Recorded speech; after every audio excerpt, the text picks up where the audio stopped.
Good morning everyone, this is Varsha Pathare. Welcome to Raghuvansh convent school. अपना जो शिष्टाचार वाला चैप्टर था वो कंप्लीट हो चुका है।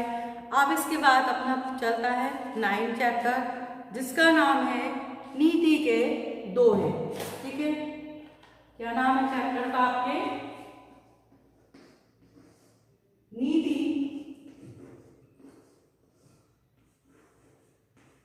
के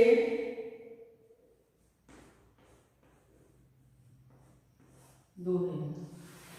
ठीक है, इस चैप्टर का नाम क्या है? नीति के दोहे। देखिए, उद्देश्य पुस्तकों में सार्वजनिक स्थलों, टीवी, समाचार पत्रिकाओं आदि में सभी लोग सूक्ति परक बातें, अच्छी शिक्षाएं आदि देखते, पढ़ते या सुनते हैं, किंतु कितने लोग उन पर अमल कर पाते हैं? स्पष्ट है कि ऐसे लोगों की संख्या बहुत कम होती है। ऐसा क्या है? हमारा नैतिक स्तर गिरता क्यों जा रहा है? क्या यह एक चिंता का विषय नहीं है? ये बताया है। मतलब बहुत सारी अच्छी अच्छी बातें तो की जाती है, परंतु उन बातों पर अमल नहीं किया जाता। ठीक है, अब देखिए पाठ में प्रवेश। नीति के जो रहीम के दोहे हैं, उन दोहों को इसमें लिया गया है, उन दोहों को इसमें समझाया गया है। देखिए, पहला दोहा है आपका, पावस देखी रहीम मन, कोयल सादे मोन, अब दादुर वक्ता भये, हमको पूछत कौन। देखिए, पावस का अर्थ क्या होता है? वर्षा ऋतु, जिसमें बारिश का मौसम आता है उसको क्या बोलते हैं? पावस, वर्षा ऋतु। ठीक है, वर्षा ऋतु का मौसम आ गया है। अब क्या है, हमें कहीं भी कोयल दिखाई नहीं दे रही है, कोयल चुप हो गई है, क्योंकि वर्षा ऋतु के ग्रीष्म ऋतु में कोयल चिल्लाती है, कोयल बोलती है जब आम में बोल लगता है, पर बारिश के दिनों में कोयल दिखाई नहीं देती, चुपचाप हो जाती है, मौन हो जाती है ना, उसकी आवाज़ हमें सुनाई देती है। अब क्या हुआ है? अब दादुर वक्ता भय। दादुर कौन होता है? मेंढक। अब जो बारिश के दिनों में मेंढक चिल्लाने लगता है, मेंढक बोलने लगता है, तो मेंढक अगर कोयल चिल्लाएगी तो उसकी आवाज़ मेंढकों की आवाज़ से दब जाएगी, इसीलिए वो मौन हो जाती है। क्योंकि अब तो कौन बोलने लगा है बारिश के दिनों में?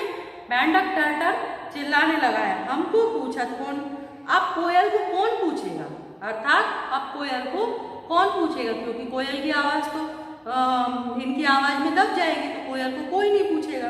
ठीक है, दूसरा देखिए, दोनों रहीम एक से, जो लोग बोलत नाही, जान परत है, काक पिक ऋतु बसंत में, बसंत के माही।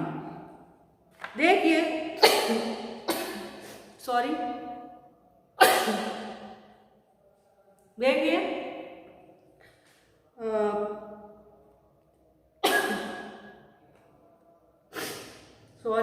अब देखिए आगे दूसरा, जान परत, मतलब कोयल और कौआ दोनों एक से ही दिखाई देते हैं कि नहीं? कोयल भी काली होती है और कौआ भी काला होता है, दोनों काले होते हैं।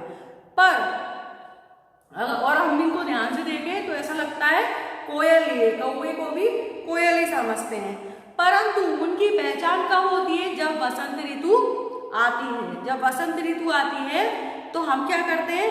कौवे की और कोयल की पहचान दोनों में अंतर समझ लेते हैं कि ये कौवा है और ये कोयल है, क्योंकि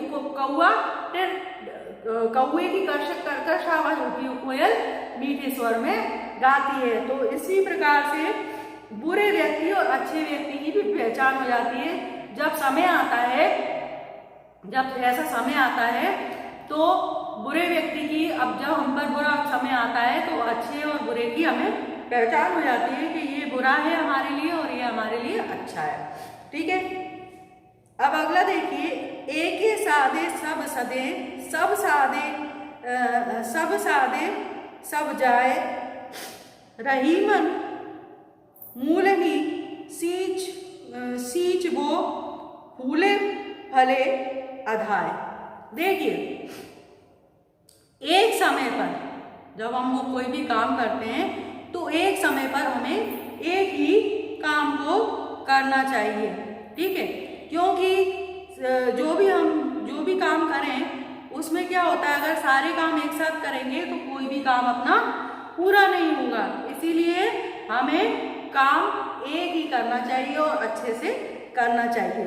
जैसे कि पौधे की जो जड़ होती है, पौधे की जड़ होती है, अगर हम उसको सींचते हैं, उसमें पानी डालते हैं, सींचते हैं, तो फूल फल आदि को हमें पानी डालने की जरूरत नहीं है, वो तो हमें अपने आप ही प्राप्त हो जाते हैं, वो अपने आप ही अपने पानी को ले लेते हैं, उनको सींचने की जरूरत ही नहीं पड़ती। पड़ती है क्या?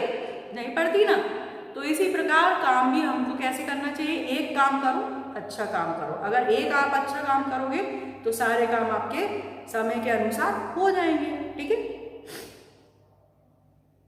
अगला है, रहीमन देखे बड़ियन को, लघु न देखे डारी, जहां काम आए सुई, कहाँ करे तलवारी। रहीमन देखे बड़ियन को, हम क्या करते हैं, ज्यादातर क्या करते हैं, अगर हमारे पास कोई बड़ी चीज होती है, चाकू है या तलवार है, तो हम क्या करेंगे, कोई भी काम बड़े चाकू से करना चाहेंगे या बड़ी चीज से हम बड़े काम को करना चाहेंगे। और जब हम बड़ी चीज से करते हैं तो छोटे का हम कोई मोल नहीं समझते, मतलब बातों को भी ले सकते हैं। अगर छोटी सी बात कहने पर कोई अपनी बात को समझ गया है तो हमें इतनी बड़ी बात या इतना बड़ा भाषण देने की कोई जरूरत नहीं है ना। जिस प्रकार से क्या है कि जहां पर सुई से काम चल जाए तो वहां तलवार चलाने की कोई जरूरत ही नहीं है। छोटी सी सुई से जहां पर काम चल जाए वहां पर इतनी बड़ी तलवार का कोई मोल नहीं है, इतनी बड़ी तलवार की जरूरत ही नहीं है, ठीक है।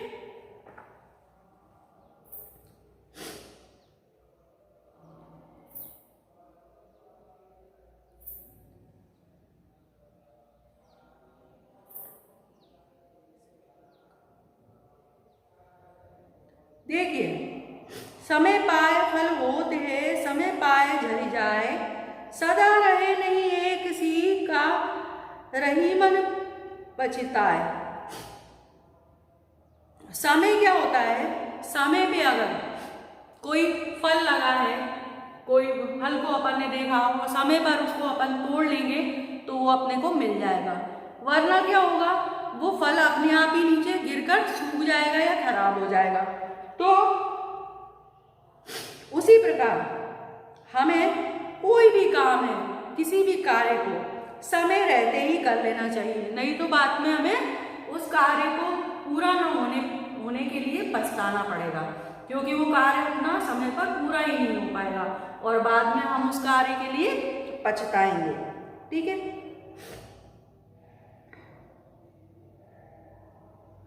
टूटे सुजान मनाइए, जो टूटे सौ बार, रहीमन फिरी फिरी पोइए, टूटे मुक्ता हार। देखिए, टूटे सुजान मतलब, सुजान मतलब होता है हमारा साथी, हमारा प्रिय साथी या सच्चा मित्र। अगर हमारा साथी, प्रिय साथी या मित्र रूठ जाता है, हमसे नाराज हो जाता है, तो हमें उसको बार बार मनाना चाहिए और उसको बार बार मनाना चाहिए। जिस प्रकार से एक हीरे या मुक्ता, जो मुक्ता मतलब होता है जो मोतियों का हार, मणियों का हार, मुक्ता हार मतलब मोतियों का हार है, अगर वो टूट जाता है, पक्के मोतियों का हार है, और अगर वो टूट गया है हमसे, तो उसको हम बार बार पोएंगे और पोकर उसको पूरा कर लेंगे। तो उसी प्रकार से अगर हमारा दोस्त या प्रिय हमारा रूठ जाए तो हमको उसी प्रकार से उसे बार बार मनाना चाहिए, ठीक है।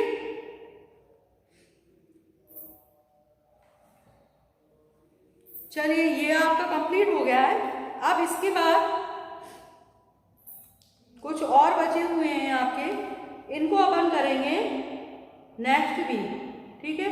ये आपका यहाँ तक कंप्लीट हो गया, ओके। इनको आप देख लीजिएगा और बाकी जो चैप्टरों के PDF है वो आपको मैं सेंड कर दूंगी। Okay, thanks for watching video. Stay home, stay safe.